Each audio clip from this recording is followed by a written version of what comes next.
प्यारे दोस्तों, आज मैं आपको 10 ऐसे एसेट्स बताने वाला हूं जो आपकी गरीबी को कुछ ही महीनों में दूर कर देंगे। इससे पहले वाली वीडियो में मैंने एजुकेशन सिस्टम के कुपोष और फाइनेंशियल फ्रीडम से जुड़ी कुछ बहुत ज़रूरी जानकारी आप लोगों से शेयर की थी। जिन जिन लोगों ने वो वीडियो नहीं देखी है तो उन वीडियो को जाकर तुरंत देखें, क्योंकि यहाँ पर दी हुई जानकारी बहुत कम ही आपको और किसी चैनल में मिल पाएगी। सबसे पहले हम ये अच्छे से समझ लेते हैं आखिर एसेट्स कहते किनको हैं दोस्तों, क्योंकि बहुत से लोगों को आपने सुना होगा एसेट्स जो वो चीज़ होती हैं जो आपका पॉकेट में मनी डालती हैं, लेकिन एक्चुअल में इसका डिफरेंस समझना बहुत इंपॉर्टेंट है।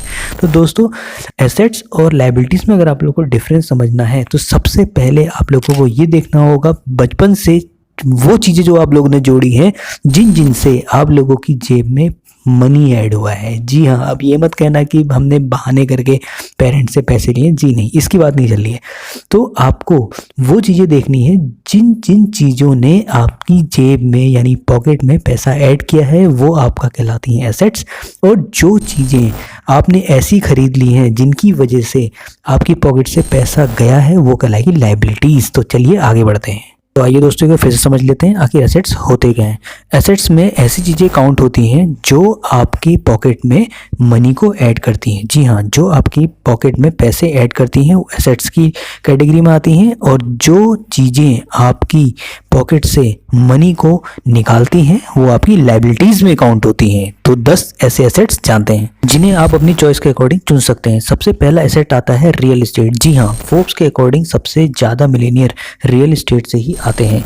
इसमें पैसा दो तरह से लगाया जा सकता है, जिसमें सबसे पहला तरीका आता है फ्लिप मेथड। जी हाँ, इस तरीके में मार्केट से कम प्राइस में प्रॉपर्टी खरीदी जाती है और कुछ साल से होल्ड करके मार्केट से ज़्यादा प्राइस में बेच दी जाती है। चलिए इसे और अच्छे से समझते हैं। अगर कोई प्रॉपर्टी आपको ऐसी दिखती है जिसकी हालत बहुत ख़राब है और उसके सामने काफ़ी कूड़ा है और गंदगी इतनी है, सीवेज की प्रॉब्लम है, जिसकी वजह से उस प्रॉपर्टी को कोई नहीं खरीद रहा है और उसके रेट काफ़ी डाउन हो चुके हैं, तभी एक स्मार्ट प्रॉपर्टी डीलर आता है और उसकी सफाई करवाकर, मेंटेनेंस करवाकर उसे नीट एंड क्लीन कर देता है, बाउंड्री लगवा देता है। कुछ समय बाद उसे होल्ड करने के बाद उसे काफ़ी अच्छे रेट में बेच देता है, जो कि ओल्ड प्रॉपर्टी के रेट से काफ़ी ज़्यादा रेट थे, यानी 3-4 गुना थे।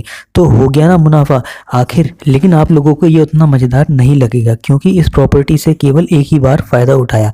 लेकिन असली इन्वेस्टर कभी ऐसा नहीं करते, वो प्रॉपर्टी को लंबे समय तक होल्ड करते हैं या फिर उस प्रॉपर्टी में कुछ ऐसे शॉपिंग मॉल, मल्टी कॉम्प्लेक्स बना देते हैं जिससे रेगुलर इंटरवल में हर मंथली कुछ ना कुछ मनी जनरेट होते रहे।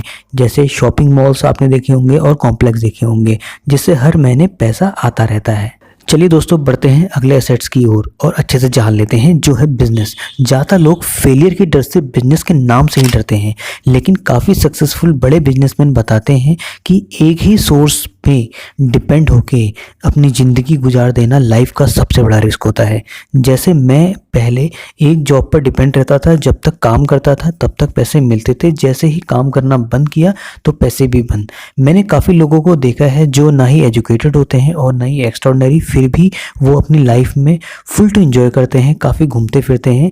ऐसा वो इसलिए कर पाते हैं क्योंकि उन्होंने साइड पर बिजनेस खड़ा कर लिया होता है जो उन्हें पैसे ला कर देता है। लेकिन अगर आप बिजनेस नहीं करना चाहते हैं या फिर डरते हैं, तो भी आप किसी और के चलते हुए बिजनेस में हिस्सेदारी ले सकते हैं, जिसे कहते हैं शेयर मार्केट या फिर स्टॉक मार्केट, जो है अगला एसेट। तो शेयर मार्केट ने मुझे काफ़ी कुछ सिखाया है। ज़्यादातर लोगों को लगता है कि स्टॉक मार्केट जुआ है, जहां पैसे लगाने का मतलब है अपने पैसे को दांव पर लगा देना, लेकिन ऐसा बिल्कुल भी नहीं है। ज़्यादातर स्ट्रेस और टेंशन उनके लिए है जो स्क्रीन में बैठकर ट्रेडिंग करते हैं, लेकिन अगर आप लॉन्ग टर्म इन्वेस्टर हैं तो मैक्सिमम कंपनी आपको प्रॉफिट ही लाकर देंगी।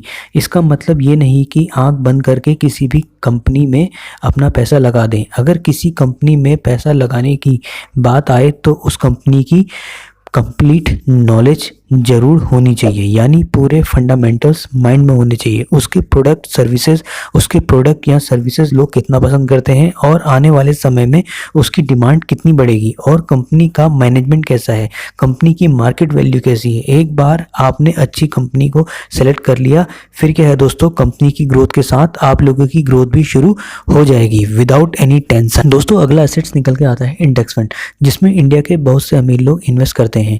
अगर हम इंडिया के इंडेक्स फंड की बात करें तो वो है निफ्टी 50, जिसका मतलब है इंडिया की टॉप 50 कंपनी। रिच लोग अपने वेल्थ को मैक्सिमाइज करने के लिए यहाँ पर इन्वेस्ट करते हैं। इंडिया की टॉप 50 कंपनियां अगर आप इसे लंबे समय तक होल्ड करके रखते हैं तो ये आपको 15% रिटर्न दे जाती है। जब जब मार्केट डाउन जाता है या गिरता है तो स्मार्ट इन्वेस्टर इसमें और पैसा लगाते हैं, और कुछ इन्वेस्टर अपने पैसों को निकाल लेते हैं। उनको पैसा डूबने का काफ़ी डर लगा रहता है। निफ्टी 50 की खास बात यह है कि हमको यहाँ कंपनियां नहीं सेलेक्ट करनी पड़ती, हमारे पैसे टॉप 50 कंपनीज में ऑटोमेटिकली लग जाते हैं। जब जब मार्केट गिरता है तो वो और पैसा इन्वेस्ट करते हैं, जब उठता है तो और ज़्यादा बेनिफिट उठाते हैं, जिनको हम स्मार्ट इन्वेस्टर कहते हैं। चलिए दोस्तों अगला एसेट आता है कमोडिटीज़। कमोडिटीज़ में आपका गोल्ड और सिल्वर आते हैं। गोल्ड और सिल्वर में इन्वेस्ट करने का मतलब ये नहीं कि आप इसकी ज्वेलरी बनाते हैं। ज्वेलरी में आपको यहाँ पे मेकिंग चार्ज देना पड़ता है, जबकि एज अ कमोडिटी अगर आप इसमें इन्वेस्ट करते हैं, जैसे गोल्ड कॉइन्स हो गए आपका और अनदर ऑल्ट कॉइन्स आते हैं, इसके साथ साथ यहाँ पे आरबीआई गोल्ड बॉन्ड भी इंक्लूड होते हैं, जिसमें आपको बेहतर रिटर्न निकल के आते हैं। अगला एसेट निकल के आता है कंटेंट। जी हाँ दोस्तों, कंटेंट भी एक तरह का एसेट में काउंट होता है, जिसमें आपका इंटेलेक्ट इन्वॉल्व होता है। जैसे वीडियो मेकिंग हो गया, बुक आपने लिख दी जिसमें आपका माइंड लगा, खुद का माइंड लगा, ठीक है, तो ये आपकी इंटेलेक्चुअल प्रॉपर्टी में आती है। एग्जाम्पल के तौर पर मैंने एक गाना गाया जिसमें मैं अपना कॉपीराइट क्लेम, पेटेंट और लाइसेंस ले सकता हूँ। अगर कोई इस म्यूज़िक को इन फ्यूचर यूज़ करता है तो मुझे सालों साल इसकी रॉयल्टी मिलती रहेगी और मेरा एक इनकम का सोर्स यहाँ पे बन जाएगा। म्यूज़िक के तौर पे आप बाकी चीज़ भी ले सकते हैं जिसमें आपका अपना इंटेलेक्ट यूज हुआ। दोस्तों सातवां एसेट निकल के आता है कैश। जी हाँ, आप लोग कहेंगे कि कैश कैसे एसेट हो सकता है, कैश तो अगर हमारे पास है हम तो उसे तुरंत खर्च कर देंगे। जी हाँ, कैश भी एक तरह का एसेट है। फॉर एग्जांपल, अगर मेरे को कोई बहुत अच्छी चीज़ या बहुत महंगी चीज़ काफ़ी सस्ते दाम में मिल रही है, 50% ऑफ है, ठीक है, तो मुझे तुरंत कैश चाहिए होगा उसे खरीदने के लिए, तो ये एक तरह का मेरा इन्वेस्टमेंट और बहुत बढ़िया इन्वेस्टमेंट हो सकता है। अगला आता है मेडिकल इमरजेंसी। जी हाँ, मेडिकल इमरजेंसी लाइफ से बड़ा कोई एसेट नहीं है, उसमें भी हमें कैश चाहिए होता है। दोस्तों अगला एसेट्स निकल के आते हैं यहाँ पे इक्विपमेंट एंड मशीनरी। जी हाँ, इक्विपमेंट और मशीनरी में हम कुछ भी ऐसे डिवाइस या इक्विपमेंट्स यूज़ कर सकते हैं जिससे आपका मनी जनरेट हो। फॉर एग्जांपल, यदि हम कोई गाड़ी लेते हैं या कार लेते हैं जो हम पर्सनल यूज़ में लाते हैं तो एज ए लाइबिलिटी है, जबकि हम एज ए टैक्सी यूज़ करते हैं तो रेगुलर इनकम का सोर्स बन सकती है, जिससे हम उसका मेंटेनेंस भी ला सकते हैं। दूसरा एग्जाम्पल हम लैपटॉप का भी ले सकते हैं और उसके साथ मोबाइल फ़ोन भी। अगर इसको हम गेमिंग के पर्पज से यूज़ करते हैं तो हमारा टाइम वेस्ट होगा और ऐसा लाइबिलिटी है, क्योंकि इसका मेंटेनेंस भी हमें अपनी जेब से देनी पड़ेगी। लेकिन अगर बी लर्निंग या आपका एजुकेशन स्किल सीखते हैं जिससे हम वेबसाइट डिज़ाइनिंग कर सकते हैं और बहुत कुछ कर सकते हैं जिससे हम रेगुलर इनकम का सोर्स जनरेट कर सकते हैं, तो ये एज एसेट्स की तरह यूज़ हो सकता है, जैसे बड़ी बड़ी कंपनियों में इसका इस्तेमाल किया जाता है रेगुलर इनकम के लिए। अगला एसेट इक्विपमेंट्स के बाद 9th एसेट निकल के आता है यहाँ पे पीपल। जी हाँ, पीपल यानी लोग भी एक तरह का एसेट्स होते हैं। अब आप कहेंगे कैसे? जी हाँ, किसी भी कंपनी या इंडस्ट्री में प्रोडक्ट की डिज़ाइनिंग से लेकर सर्विस तक वहाँ की ग्रोथ के लिए जो जिम्मेदार होते हैं वो वहाँ की एक्सपर्ट टीम होती है। जी हाँ, टीम यानी लोग अगर अच्छे हैं, लोग अगर वेल स्किल्ड हैं तो इसकी वजह से पूरी कंपनी की ग्रोथ होती है, कंप्लीट इंडस्ट्री की ग्रोथ होती है। इसलिए पीपल भी यानी लोग भी एक तरह का एसेट्स ही होते हैं। अगला सबसे इम्पॉर्टेंट एसेट निकल के आता है टाइम। जी हाँ दोस्तों, टाइम सबसे इम्पॉर्टेंट एसेट है जिसको हम नेगलेक्ट कर देते हैं, जिसको कभी नेगलेक्ट नहीं करना चाहिए। आखिर कहा भी क्या है, once time has gone never comes again. जी हाँ, टाइम एक ऐसा एसेट है जिसको हम कभी रिकवर नहीं कर सकते हैं, जबकि मनी को हम रिकवर कर सकते हैं। लेकिन हम ज़्यादातर समय किस में बर्बाद करते हैं? सोशल मीडिया में। सोशल मीडिया में अगर आप सीखने के पॉइंट ऑफ व्यू से कुछ देखते हैं तो डेफिनेटली वो आपका एसेट है। वॉरेन बफेट भी कहते हैं हमें अपने टाइम को कभी बर्बाद नहीं करना चाहिए। इसको हमें यहाँ तो किसी चीज़ को सीखने में, नई स्किल सीखने में, अच्छी अच्छी बुकें पढ़ने में और अच्छी चीज़ें, क्योंकि जितना समय हम सीखने में लगाएंगे उससे हमारी मेंटल ग्रोथ होगी, और मेंटल ग्रोथ होगी, स्वाभाविक है हर किसी की ग्रोथ होगी, चाहे वो सोसाइटी में हो चाहे वो फैमिली में हो।